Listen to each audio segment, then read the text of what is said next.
अस्सलाम वालेकुम, कैसे हैं आप लोग। तो काफ़ी सारे लोगों के दिल और दिमाग में कन्फ्यूजन थी कि आरबी का मतलब क्या है। कुछ लोग रजब बट समझ रहे थे, कुछ लोग समझ रहे थे रॉयल ब्लेस, और कुछ और पता नहीं क्या क्या।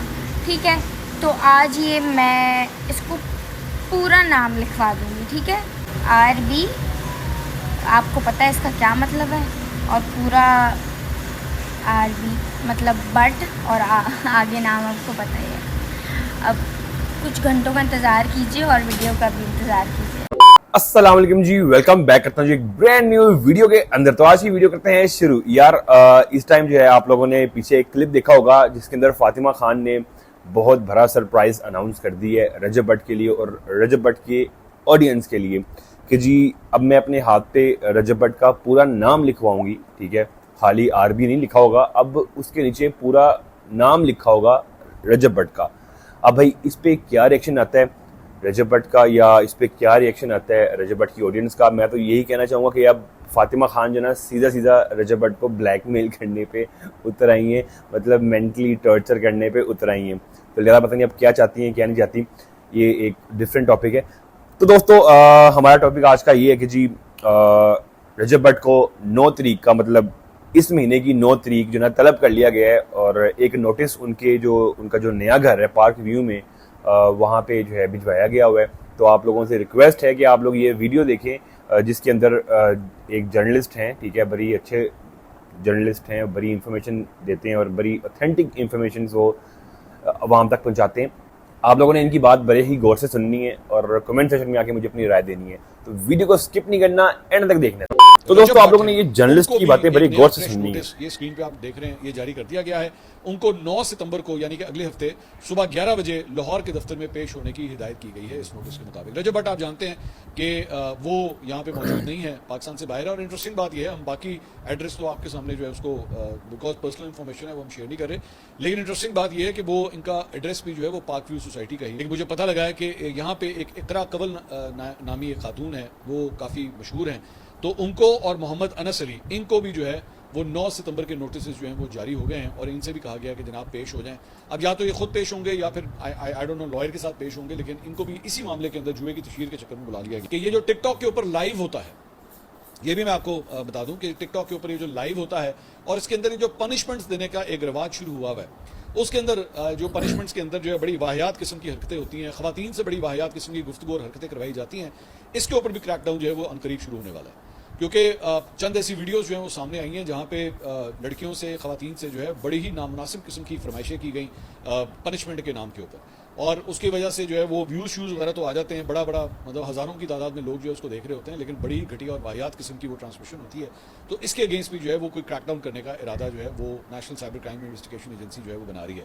अच्छा दोस्तों, अब यहाँ पे 4 बंदों का नाम लिया जा रहा है जी। अनस अली, नदीम नानी वाला, और साथ में जो है सिस्टोलॉजी, इकरा कवल, और चौथा रजब भट्ट। इन चारों को नोटिस भेज दिया गया है। अब भाई चारों में से 3 बंदे तो पाकिस्तान में है, सिस्टोलॉजी भी पाकिस्तान में है, नदीम नानी वाला भी पाकिस्तान में है, अनस अली भी पाकिस्तान में है, और इस टाइम जो बाहर है वो है जी रजब भट्ट, जो कि जी डर के भागा हुआ है, क्योंकि उस पर जो ये जद पे लानत वाला केस चल रहा है, जो उसने जद पे लानत भेजी थी, अल्लाह माफ़ करे, अल्लाह माफ़ करे, अल्लाह माफ़ करे, नाउज़ुबिल्लाह, लानत ऐसे इंसान पे जो बगैर सोचे समझे ऐसी बकवास मुंह से निकाल देता है। तो भाई वो भागा हुआ है इस केस में कि जी उसको पाकिस्तान में खतरा था, तो वो इसी चक्कर में वो पाकिस्तान से दुबई भाग गया। ठीक है, अब भाई ये जो केस है गैमलिंग वाला, जो कि जो है भट्ट साहब प्रमोशन करते रहे हैं गैमलिंग की, अभी गैमलिंग का केस जो है ये बड़ा स्ट्रॉन्ग केस है। अब इस केस में कहा यह जा रहा है कि जी अगर इनमें से कोई पेश नहीं होता, मतलब अगर रजब भट्ट पाकिस्तान नहीं आता, पेश नहीं होता 9 तारीख को, तो इतने इख्तियारात पाकिस्तान वाले रखते हैं, पाकिस्तान के जो इदारे हैं वो रखते हैं कि वो इसको इंटरपोल के थ्रू गिरफ्तार करके पाकिस्तान ला सकते हैं। तो भाई देखिए अब आगे क्या होता है क्या नहीं होता।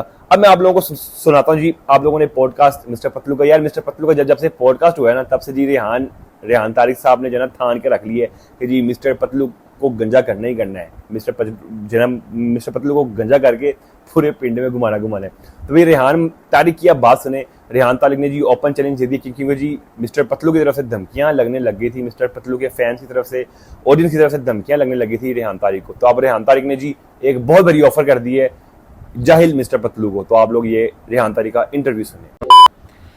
आपने ये कहा, मैं बहुत कुछ कहा वैसे तो आपने अपनी जबान के अंदर, मैं बिल्कुल आपको जवाब ना देता, लेकिन मेरे चाहने वालों ने, हमारे आरटीएस के फॉलोअर्स ने ये कहा कि इस पे रिस्पॉन्ड करना चाहिए, तो मैं कह रहा हूं अदरवाइज आप जैसे लोगों के बारे में है कि कालू सलाम, जाहिलों से सिर्फ सलाम करो और निकल जाओ।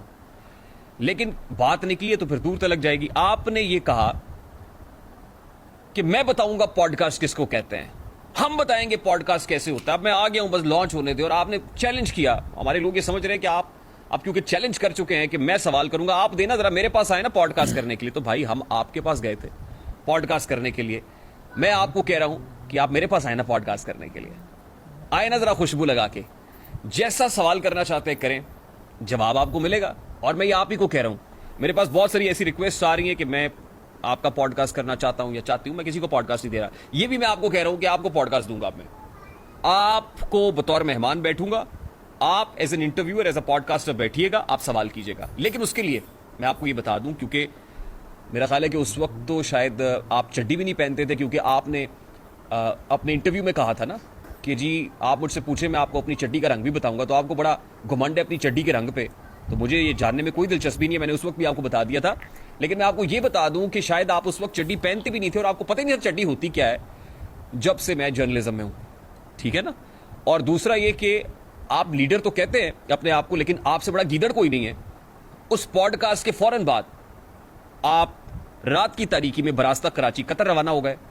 तो भाई थोड़ी दिलेरी करें, वहां बैठ के अपनी ब्रॉड ऑन करके ये धमकियां ना दें, ना ये जाती हमले करें, ना ये फैमिली को धमकाएं। क्या घोड़ा क्या घोड़े का मैदान, मैं बैठा हूं, फौरन आए। चले मैं आपको कहता हूं कयामत तक का वक्त है, क्योंकि मुझे पता है आपने आना उना तो है कोई नहीं, डरपोक आप एक नंबर के हैं। क्योंकि मेरे पास आपके मुतासरीन के बहुत सारे मैसेजेस आ रहे हैं, आपके जो मुतासरीन है उनकी लाइन लगी हुई है। अगर मैं ये सिलसिला शुरू करूंगा तो फिर मेरा ख्याल है। तो दोस्तों ये था इंटरव्यू रेहान तारिक का। रेहान तारिक ने भाई वाकई सही कहा है रेहान तारिक ने कि जाहिल बंदे को देख के उसको से सलाम करो और आगे निकल जाओ। जाहिल बंदे से बहस नहीं बनती, जैसे कि मिस्टर पतलू जाहिल इंसान, जाहिल बंदा है, अनपढ़ बंदा है। और ये जाहिलियत तो मिस्टर पतलू की ये रेहान तारिक के पहले पॉडकास्ट में ही पता चल गई थी। तो साफ साफ जाहिलियत जाहिर हो रही थी, जिस तरह मिस्टर पतलू जाहिलों की तरह बैठा हुआ था और जाहिलों की तरह सवालों के जवाब दे रहा था। साफ जाहिर होता कि जी मिस्टर पतलू एक अनपढ़ और जाहिल इंसान है, ठीक है। पैसा आ जाने से या कपड़े अच्छे पहन लेने से इंसान की अंदर वाली शख्सियत नहीं बदलती, ठीक है। अंदर वाली शख्सियत वही रहती है, ठीक है। कपड़े पहनने से अच्छे इंसान का ज़हन नहीं बदलता। इंसान अगर जाहिल है तो वो जाहिल ही रहेगा, भावें वो कोल जितना मर्जी करोड़ रुपया हो, जितने मर्जी करोड़ अरबों रुपया हो, वो जाहिल का जाहिल ही रहेगा। तो मिस्टर पतलू ने सबूत दिया इस चीज़ का कि वो एक जाहिल और अनपढ़ बंदा है। अब भाई इस इंटरव्यू के बाद जो मिस्टर पतलू ने अपनी ब्रोड के ऊपर बैठ के कहा, साथ में जो है रजब भट्ट को भी बिठा लिया, मतलब दो जाहिल एक जगह पे इकट्ठे हो गए। तो इन लोगों ने मतलब अपनी पूरी ऑडियंस को कहना शुरू कर दिया कि भाई रेहान तारिक की वीडियोस लगाना बंद कर दो, उसको फेम देना बंद कर दो, उसके बारे में बात करना, मतलब समझ लें कि जी रेहान तारिक से जो ना डर गया, मिस्टर पतलू भी डर गया और साथ में रजब भट्ट भी डर गया। तो देखिए अब क्या होता है आगे। मेरी जान, जितने भी मेरे बंदे हैं ना, इनकी सारी वीडियो प्राइवेट करें, इनको कोई फेम ना दें। कोई बंदा मेरा और जहाँ कोई रजब का बंदा, कोई भी इन बंदों की वीडियो ना लगाए, मेहरबानी होगी। आप ना पॉजिटिव ना नेगेटिव करो ही ना बस। हाँ, कोई ना। जब इनको किसी भी चीज़ पे व्यूज़ नहीं मिलेंगे ना, ये बोलेंगे, बोलना बंद कर देंगे, कोई नेक्स्ट बंदा ढूंढेंगे। जितनी भी पुरानी इनकी लगाई हुई है ना, सारी प्राइवेट करें प्लीज़ हमारे लिए। तो जी वीडियो अच्छी लगे तो चैनल को सब्सक्राइब कर दीजिएगा, बेल आइकन को प्रेस कर दीजिएगा ताकि मेरी आने वाली नई नोटिफिकेशन आप लोगों तक पहुंच सके। तो अपने भाई को दें इजाजत, मिलते हैं नेक्स्ट वीडियो में। टाटा फुर।